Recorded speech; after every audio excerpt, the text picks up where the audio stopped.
Donc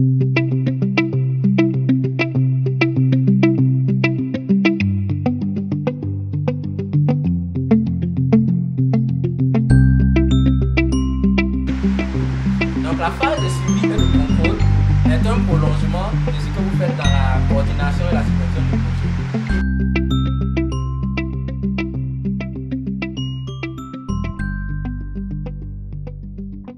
S'il vous plaît. Je m'appelle Enyankou Wadja Mathieu. Je suis ancien lauréat du prix Godman pour l'environnement, président de l'ONG SOS Forêt. Parlez-nous de comment le conseil d'administration a été introduit à SOS Forêt. Le conseil d'administration a été introduit à SOS Forêt lorsque nous avons décidé de nous professionnaliser. Parce que SOS Forêt a été créé avec un bureau exécutif. On a constaté que le bureau exécutif était trop impliqué dans les activités de terrain. Donc le bureau exécutif décidait et puis il réalisait les activités de terrain. Pour mettre un frein à l'exécutif et à l'équipe qui exécute les travaux et puis améliorer la gouvernance, nous avons introduit le conseil d'administration qui sera chargé désormais de penser la politique et de confier des recommandations, de confier des travaux à faire à la direction exécutive. Quelles sont les difficultés que SOS Forêt rencontrait quand il n'y avait pas l'existence du conseil d'administration? Quand il n'y avait pas l'existence du conseil d'administration, on avait des difficultés pour mobiliser des ressources. Les bailleurs de fonds ne comprenaient pas très bien comment on pouvait utiliser leurs ressources. Parce que le président pouvait être coordinateur d'une activité, le président qui prenait les décisions pouvait être coordinateur d'une activité. Alors pour augmenter l'efficacité, puis accroître la gouvernance, pour adopter un nouveau système de vie, nous avons essayé de mettre en place le conseil d'administration qui était chargé seulement de penser la politique et puis confier des activités à une direction exécutive indépendante. Donc séparer les pouvoirs. Pour séparer l'exécutif au conseil d'administration. Pouvez-vous nous expliquer pourquoi et comment vous aviez augmenté votre effectif de 2-3 personnels à presque 10 personnels pendant les 2 dernières années? Quand nous avons introduit la notion de conseil d'administration, il faut dire qu'en Côte d'Ivoire, nous représentons BirdLife International. SOS Forêt est le partenaire de BirdLife International. Et dans la gouvernance, BirdLife insiste sur le fait que nous devons vraiment séparer les pouvoirs. Donc, dès que nous avons introduit la notion de conseil d'administration, la notion de direction exécutive, BirdLife nous a appuyés et nous avons eu quelques financements et on a commencé à recruter des personnes pour animer le conseil d'administration et puis animer la direction exécutive. Dès cet instant, nous avons beaucoup d'adhésions, beaucoup de personnes qui sont venues de façon spontanée, soit pour proposer leur appui en termes de bénévolat, et ça nous a permis vraiment de regrouper des compétences pour nous permettre d'avancer. Okay. Veuillez bien nous dire comment est-ce que le programme vous a été utile pour améliorer la structure organisationnelle de SOS Forêt? L'utilité du programme pour l'amélioration du SOS Forêt vient du fait que nous entendons parler du conseil d'administration, nous entendons parler de direction exécutive, les anglophones du CEO, etc.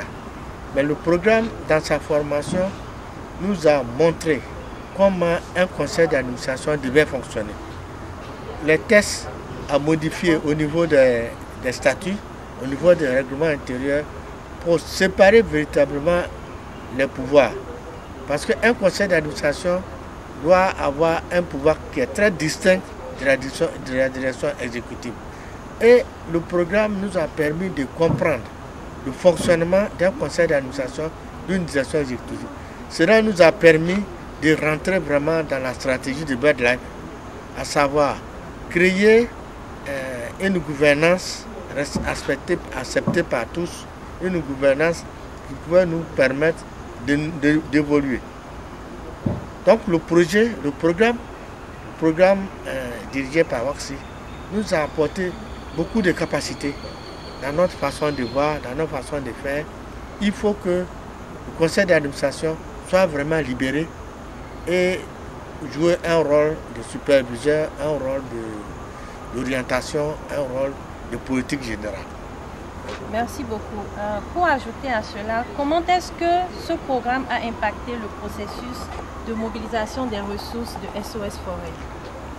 Le programme a apporté beaucoup d'appui à SOS Forêt parce que dans la formation que nous avons reçue du programme, nous avons appris aussi à rédiger des projets. Il y a un certain nombre d'éléments qu'on ne mettait pas dans nos projets avant. Par exemple, le cadre logique, par exemple le suivi et l'évaluation, un certain nombre de choses qui ne permettaient pas à quelqu'un qui n'a pas participé à la rédaction des projets de comprendre le bien fondé. Mais avec tout ce que nous avons appris, nous avons mis en œuvre pour rédiger un certain nombre de projets et tout est à l'honneur du programme qui nous a permis maintenant de nous libérer et de voir l'avenir avec beaucoup de succès. Merci beaucoup. Aviez-vous un message pour les partenaires, un mot de fin? Pour terminer, je dirais que d'abord je vais remercier le programme parce qu'au départ on ne savait pas, nous on s'est inscrits comme ça, on ne savait pas ce qu'on allait avoir. Mais à la longue, nous avons tellement appris, les formateurs ont été tellement efficaces que SOS Forêt a été créé en 1996, mais depuis lors, on ne savait pas qu'on avait beaucoup de lacunes. Le programme nous a mis en exergue nos lacunes et nous a permis de chercher à combler ces lacunes-là et avoir l'avenir avec beaucoup d'espoir. Et donc, je remercie le programme qui nous a apporté beaucoup. J'espère qu'on aura toujours l'appui du programme, même si nous avons appris beaucoup de choses.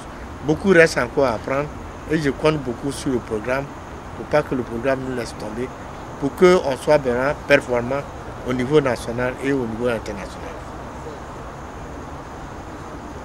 Les gens nous respectent, mais ils ne savent pas que nous sommes dans de lacunes. Notre force, c'est que nous avons beaucoup d'experts dans le domaine. Quand on parle de botanique, quand on parle de faune, quand on parle de flore, quand on parle de ça, on a vraiment des experts. Sur le terrain, on n'a pas d'égal en Côte d'Ivoire. Bon, mais c'est un problème d'organisation. C'est surtout ça. Si on réussit à passer de l'ancien stade au nouveau stade, ça va marcher. Comme ça, on vous rencontre et puis on discute. C'est bon. Oui. Parce que par la connexion, les webinaires, tout ça, c'est bon, mais quand vous êtes là, on peut discuter. En présentiel, face à face, c'est mieux. Donc vraiment, on va vous remercier.